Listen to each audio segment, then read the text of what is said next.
Pangit, sandok na tayo. Magkanya-kanya na kami manggok. Gutom ka na, Kel? So yan mga kapangit ko, pakak. So yan, tapos na tayo magluto dahil sa masungit na panahon mga kapangit. Sobrang lakas ng ulan dito.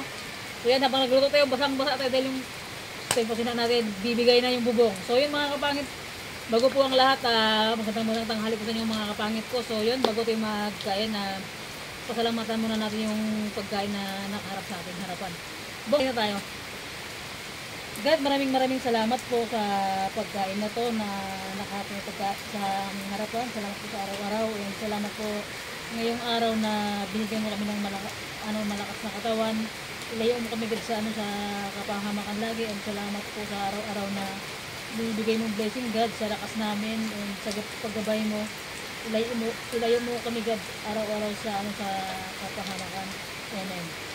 Let's go! Okay, Ravil, ano pa ba? Let's eat, let's do! So yan.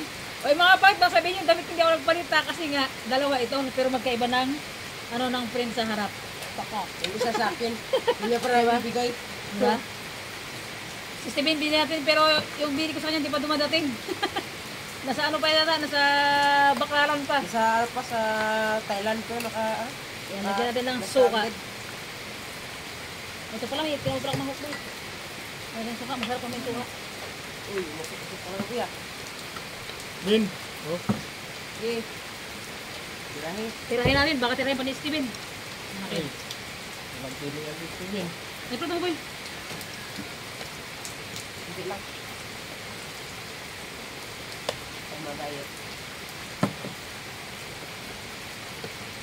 Nako. Mapapalaban tayo ngayon Talagang Masarap yan.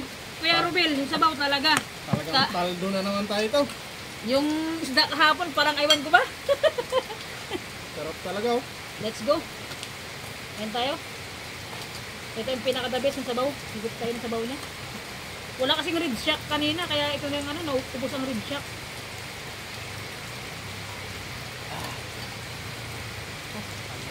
Pakak. Palukin. Viewers natin, sabay na po kayong kumain sa amin mga kapangit. Sarap ng ulam namin. Dahil masamang panahon, itong ulam natin. Ano, Kel? Sakto sa lamig. Masarap. Saktong-sakto to, Kel, kasi nga Sabaw. ang sabaw at hindi ko lang kung rayuma ba to? Wala namang ano ba, Kel? Rayuma? Let's go mga kapangit, kain po tayo. So magkukutsara tayo ngayon. Tukak.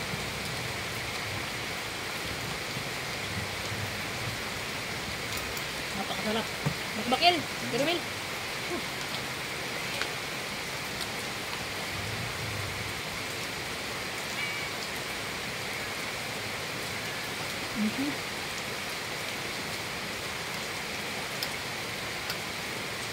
Kaya mga kapangit.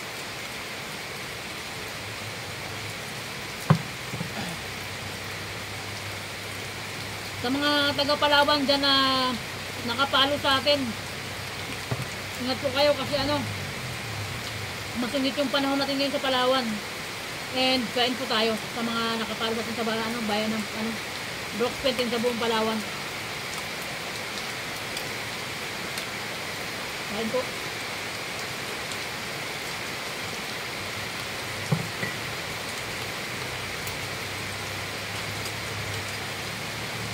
Kamay ako. Parang hindi ako mabubusog.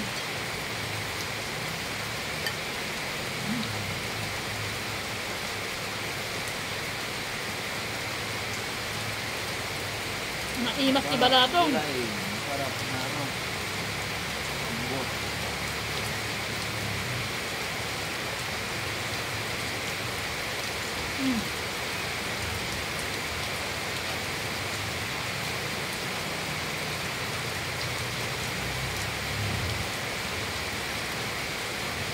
Pagtawas mo, ubos mo may maligo ka na. Ibasa ka ng ulan. Magkasakit ka. Maligo ka na pagkatapos ng ubos mo ng flooring pala.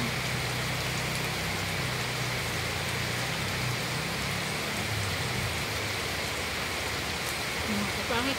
Mga tikaw.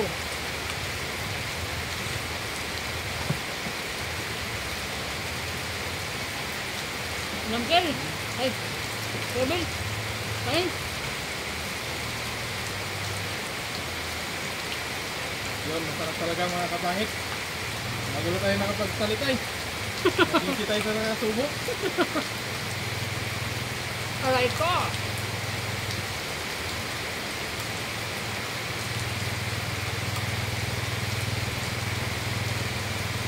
Ito bang?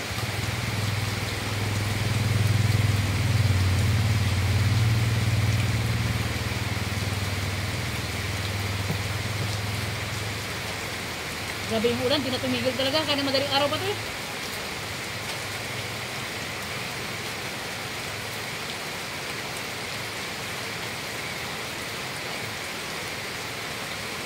Mm.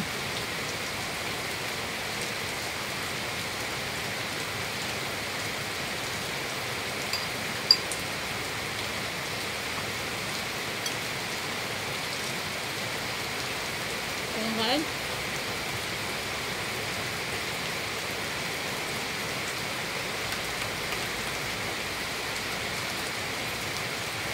Bebek.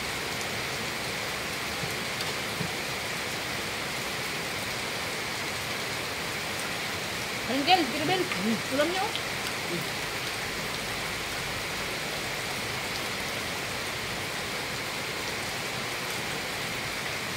Mga kapangit. Natatapos na sila Uncle mag-ano ngayon, magagawa. Last na yata Uncle, no?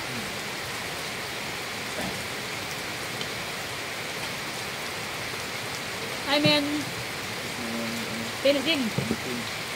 Finish contract na. Nakapangit sila ngayon. Tapos ko lang finish.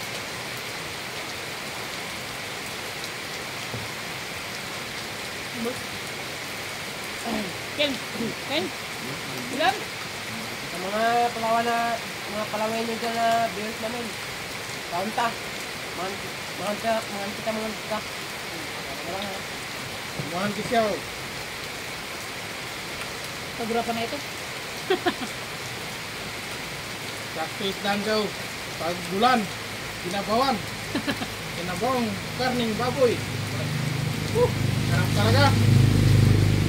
Kaming jak mga kasi. Dan niya. Masarap dan mo mo.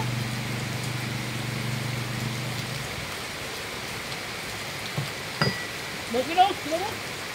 Meron Pero Bin? Kita. Ning. Kumakain.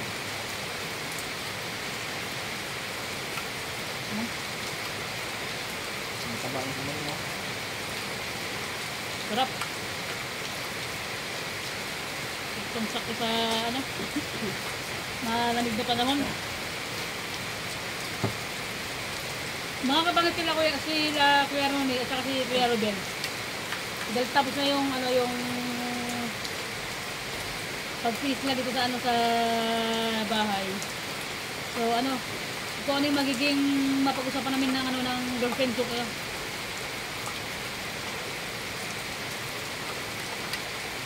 So ilang araw tayo hindi magkasama kaya nako. Ruben. Mantitik si Uncle. Ano? Ruben. Ha? Ruben.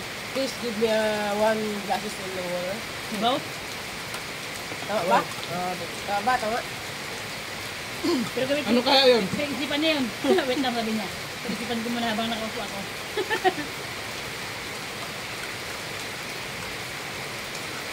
Mga kapangit. Umaarya na si ano, si Steven, mga kapangit. English po akong na to. Adiwo. Mga kapangit, sa tuwing ko naman sa atin si Steven dapat ano sa Speak in English. oo, bago siya mag-Tagalog. Sa Nick na vlog natin. Let's try mga pangat.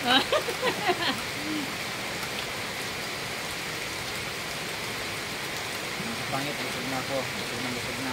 Let's eat mga pangat. So delicious. Ano ko kayo yung joke parang pangat. Tama ba? Oy, talaga Hindi na. ah. Romel. Ay, wala pa. Ito.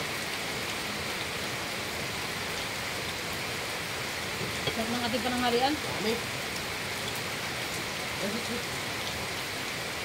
That is good for lunch because the climate change is rain. Haba. Baba. Tumitindi ah. Diba? Paldo. Good. Alam mo boy, mga competitor mo, magsak ka pa rin sa akin. Yun lang. Bakit? Nagka-upgraded ka na eh. Gusto ko yung lolo lang wala. Okay, Alam mo eh. Kain na. Diba? Doon lang tayo nalungkot. Ayos yung mga tirada mga kapangit ng ng pamangkin ko ngayon ay pakak. Nako. Siyempre ay mas study student kasi mga pangit.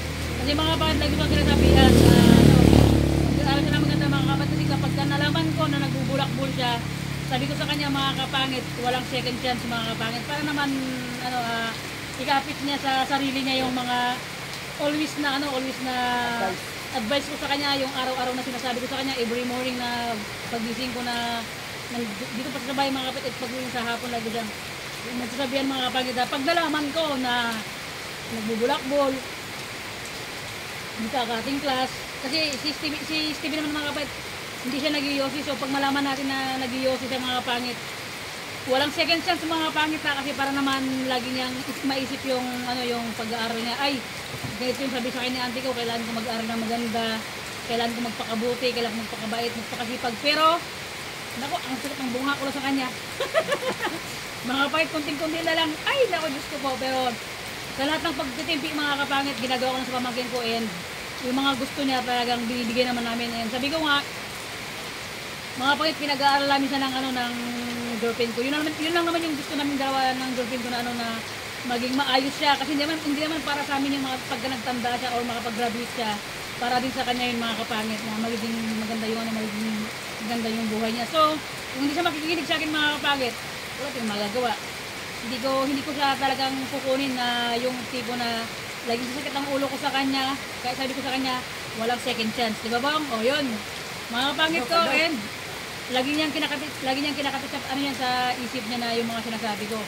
Araw-araw sinisirmunan ko to. Ang hirap maging mga kapangit, ang hirap palang maging nanay kasi kaya hindi nga tayo para tayo mag-anak eh. Di ba? Ikaw ano Kerobel, ikaw? Kasama ka sa vlog natin ngayon. Anong masabi mo mga Kerobel sa mga kabataan na katulad ni Steven na mga student na mga nagsisimula pa lang ulit ngayon? Masasabi ko lang sa mga estudyante ngayon, dapat may ang tawag dito, may tinutularan para halimbawa, may isa kayong tao na, gusto ko maging ganyan, gusto ko maging pulis, siyempre tularan niya siya kung anong mga nangyari sa buhay niya. Dapat, kung ano yung nagiging sacrifice niya, magsasacrifice ka rin para sa sarili niya. Ay, tumpak! Mga kapangit, good answer. Si Uncle naman, halos di ko alam. Before kasi yung bago-bago pa lang sa gumagawa sa bahay, nakwento sa akin ni Uncle mga kapangit na napagtapos niya yung mga anak niya. Ikaw, Kel, anong advice mo rin sa mga kabataan natin na yung iba is nagbubulakbol, hindi nag-aaral maganda, sayang yung mga binibigay ng mga magulang ng mga allowance?